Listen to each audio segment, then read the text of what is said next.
तारी शहीदी कहानी मुंशी प्रेमचंद। मेरी सादगी, मेरी सच्चाई और मेरा भोलापन मेरे लिए जी का जंजाल हो गया।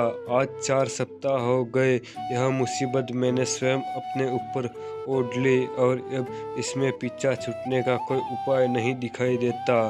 जब से मैं पेंशन लेकर रसूलाबाद आया, किताबें पढ़ने और ईश्वर का नाम लेने में समय बीतता था। शाम को कस्बे के रईस इकट्ठा होते और हंसी मजाक में 2 घड़ी बिताते। मुंशी राम खिलावन पोस्ट मास्टर से अच्छे पहचान हो गई थी। यही साहब मेरी मुसीबत की जड़ हैं।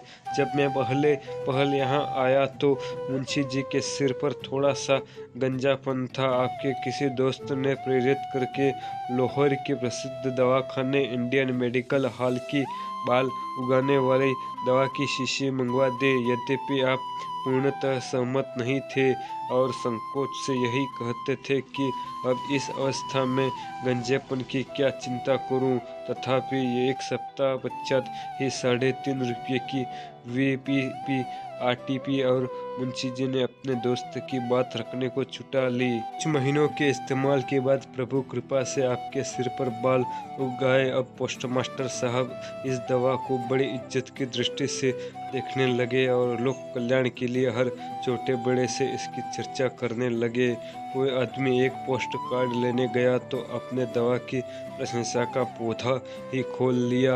अब वह बेचारा दुआई दे रहा है कि आज तक मेरे खानदान में कोई गंजा नहीं हुआ और मुझे इस दवा की कभी आवश्यकता नहीं पड़ेगी। लेकिन आप आग्रह कर रहे हैं कि भाई सुन लो, तो न में पैसे लौटाते हैं न पोस्ट कार्ड ही देते हैं। खैर ये तो आए दिन की बात है। अब मेरा किस्सा सुनिए। एक दिन आप मुझसे कहने लगे कि न्याय की मांग है कि इस दवाखाने को एक सर्टिफिकेट दिया जाए, क्योंकि मेरा अनुभव व्यापक था और मैंने लंबे समय तक तहसीलदार के पद पर अत्यंत कुशलता के साथ कार्य किया था।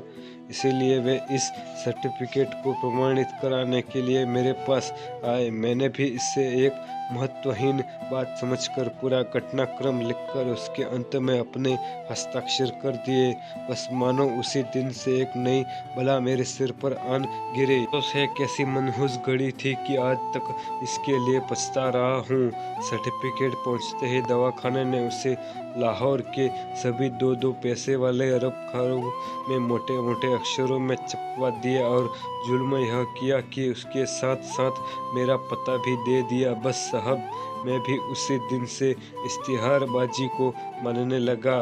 कारखाने के मैनेजर साहब का धन्यवाद एक लंबा पत्र आया जिसमें उन्होंने मुझसे यह पूछा था कि मैं उनकी अन्य अनुभवी दवाइयों में सर्टिफिकेट देने के लिए क्या लूँगा। उसकी तैयारी हुई एक हाजमे की गोली थी। मुझे एक धनराशि भेंट करने का आश्वासन दिया यदि मैं कर दे दूं कि मेरे दोस्त का बिल्कुल सड़ा हुआ पेट इससे ठीक हो गया। यदि मैं यह लिख दूं कि उसका मोम का तेल, गठिया की रामबाण औषधि से में वो मेरे साथ हर प्रकार का व्यवहार करने को तत्पर थे।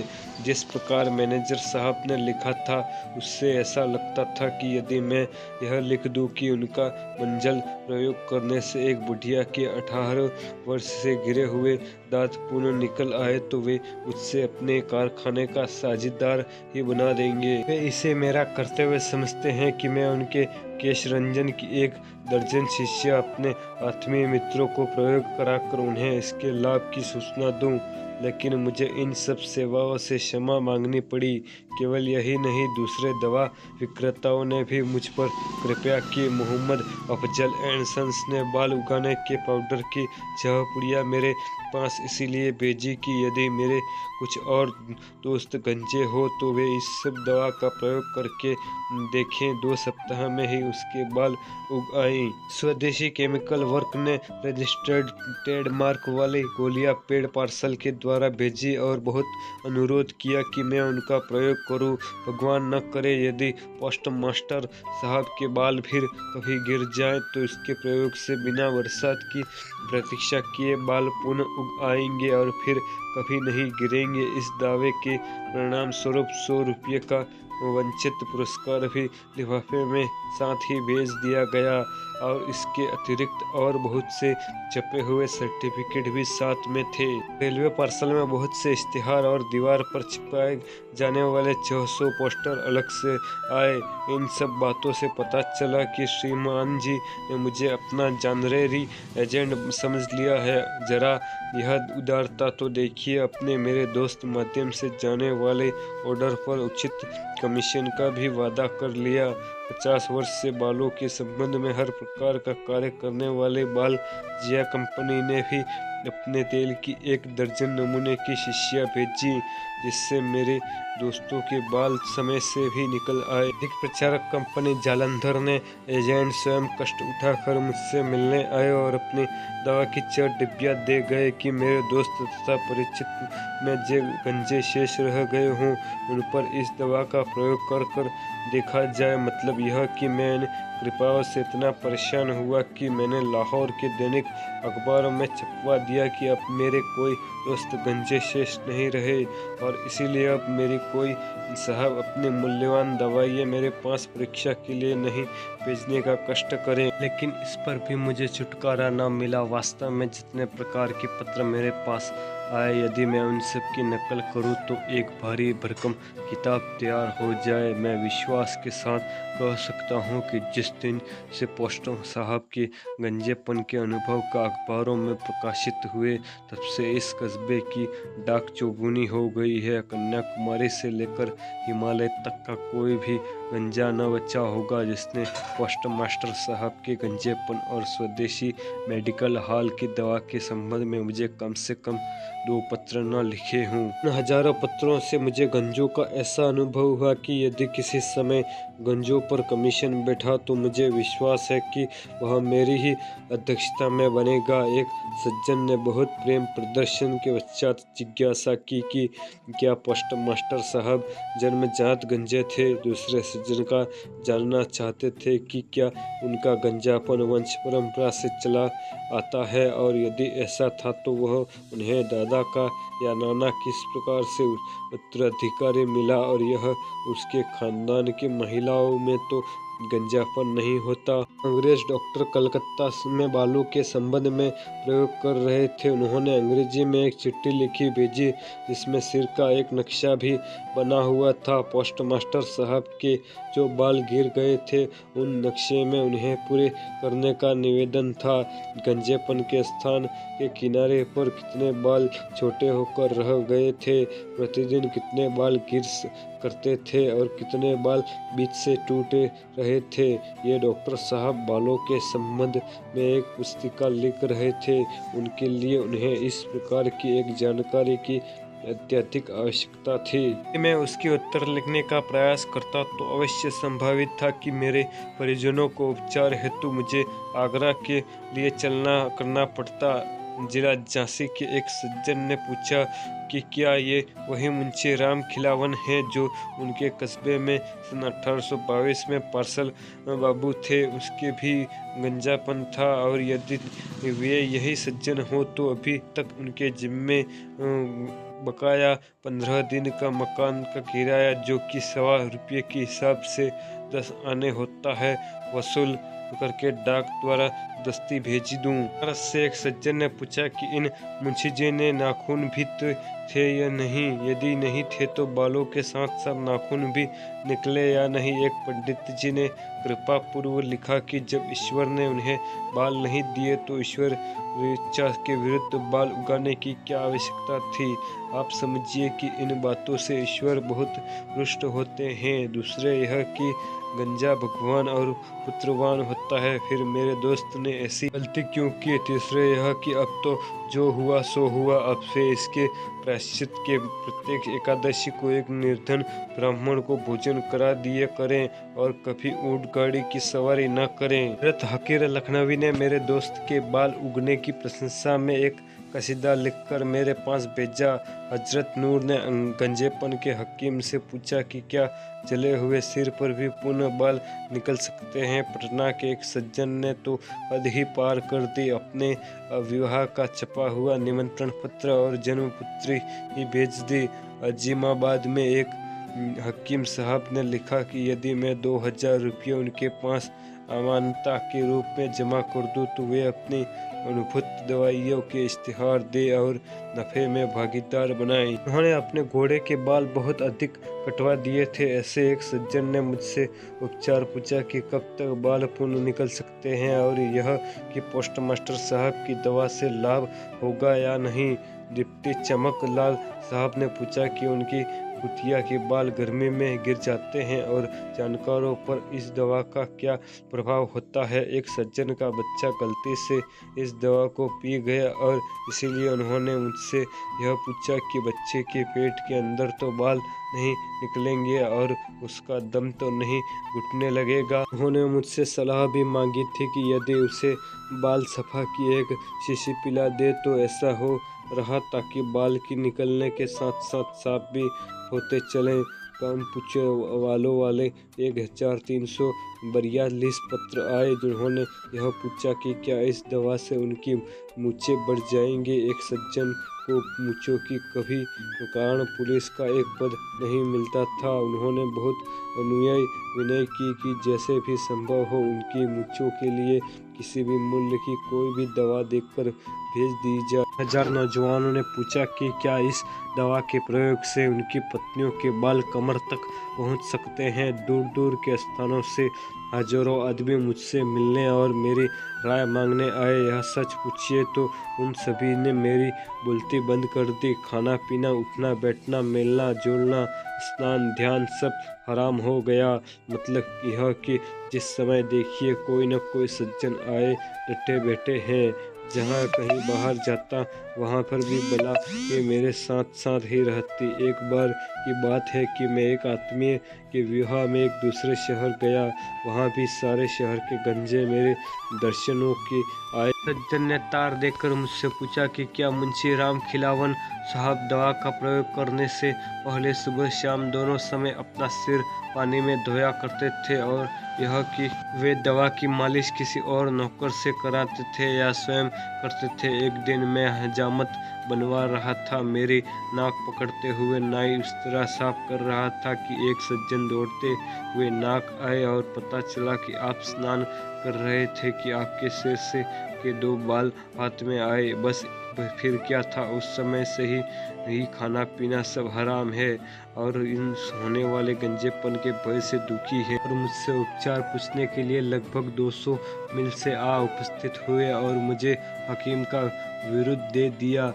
एक बार मुझे सूचना मिली कि किसी समय मुझ पर बहुत कृपालु रहे जौनपुर के कमिश्नर मिस्टर एडम्स साहब बहादुर शाम की गाड़ी से मेरे कस्बे के स्टेशन से होते हुए जा रहे हैं। मुझे उनकी कृपाएं याद थी और भैया के संबंध में भी स्मरण करना था, इसलिए मैं उनसे भेंट करने स्टेशन को गया। रेल पर लोगों ने मेरी खुशबू सूंघ ली। फिर क्या था, सेकेंडरी यात्रियों ने मुझे घेर लिया। कोई सज्जन कुछ पूछने हैं, कोई कुछ, और मुझे साहब ने भेंट नहीं करने देते। इस बखेड़े में मेरा पूरा उद्देश्य जिसके लिए मैं इतनी दूर से आया था व्यर्थ गया और मैं दांत पीस कर रह गया। हाय, मैंने कैसे बुरे समय में सर्टिफिकेट को प्रमाणित किया था कि यह बला किसी भी क्षण पीछा नहीं छोड़ती। किसी समय मैं घर से बाहर निकला। कोई सज्जन पूछ रहे हैं कि हजरत बालों के लिए पगड़ी बांधना लाभदायक है या टोपी पहनना, और टोपियों में कौन सी टोपी को वरीयत दी जाए। यदि कोई व्यक्ति तुर्की टोपी पहने तो अवैध हो और फिर एकदम बिना सूचना के फैक्ट कैंप पहनने लगे तो उसके बाल गिरने लगे। यदि मोटे कपड़े की टोपी पहनने वाला महीना कपड़े की टोपी पहनने लगे तो उससे किस प्रकार के भय की तो बाल की नहीं है। एक सज्जन रात को 2 बजे की गाड़ी से जाने वाले थे। स्टेशन जाते समय मेरे मकान से गुजरे, मुझे जगाया। मैं बाहर आया। दुआ सलाम के बाद आपने पूछा कि रेल की यात्रा में रात के समय टोपी पहनने रहे या उतार कर रखें। अच्छा कहा कि उनकी टोपी तो तोल कर देख लूं, वह उसके दिमाग के सिर के लिए भारी तो नहीं, क्योंकि आपको स्मरण होता है कि कभी किसी अखबार में आपने टोपी के वजन और स्मरण शक्ति के संबंध में कुछ पढ़ा या सुना था। आपने यह भी कहा कि मेरी टोपी में ऊपर की ओर छेद नहीं है और अब नए प्रकार की टोपियां आई हैं जिसमें छेद होते हैं, इसीलिए मैं भी अपनी टोपी में छेद कर लूं या लखनऊ के प्रसिद्ध टोपी वाले मियां नजरुद्दीन से छेद करा लूं। मैं आश्चर्यचकित था कि क्या कर दूं। उत्तर राम राम कह के घड़ी देखकर आपने कहा कि अब गाड़ी का समय निकट है, मैं फिर कभी कष्ट दूंगा। मैंने इत्मीनान की सांस ली और जान बची लाखों पाए। किस्सा यह है कि अब मेरी जान पर आ बनी है अफसोस कि मेरी जान का बीमा नहीं हुआ है, अन्यथा मैं आत्महत्या कर लेता। अब तो जान देने में पेंशन की चिंता होती है। मैंने 34.5 साल बहुत सख्त अधिकारियों की देखरेख में काम किया है, बहुत से मोर्चे जीत चुका हूँ, लेकिन यह बला सिर से किसी प्रकार भी टाले नहीं टलती।